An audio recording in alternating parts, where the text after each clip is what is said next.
the budget has too many good things that requires a lot of political will for us to see it manifesting. Okay.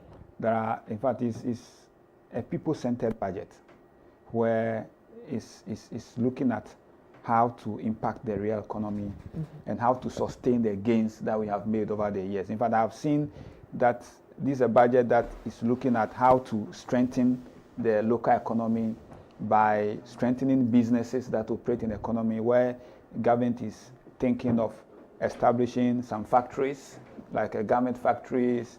They say they want to do 3 of them. They also want to establish a cashew factory that also, deal with post-harvest losses. The government also has directed that henceforth all food that is needed by schools should all be bought locally. And so all this point to the fact that government is actually thinking of the local economy.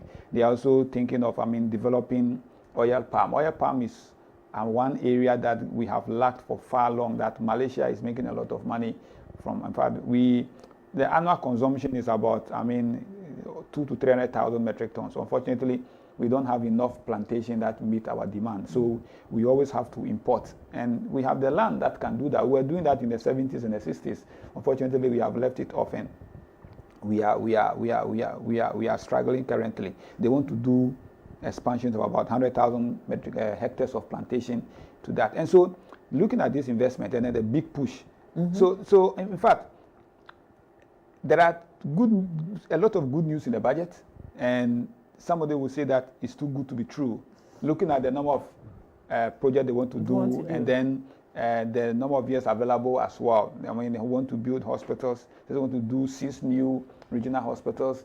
They want to continue that Agenda 111. They want to do 10 of it. In the education sector also, they say they want to do, 100 primary schools, 100 JHS, 200 JHS, 200 primary, 100 kindergartens, and others. So they want to upgrade. Very ambitious. Very ambitious. That's what I said. There are a lot of good things in there.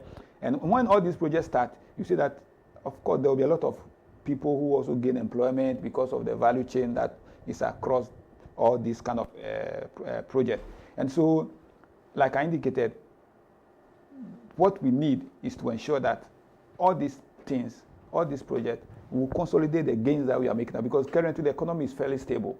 And what is important is that whilst we are rolling out and implementing these programs, we should not implement them as political projects.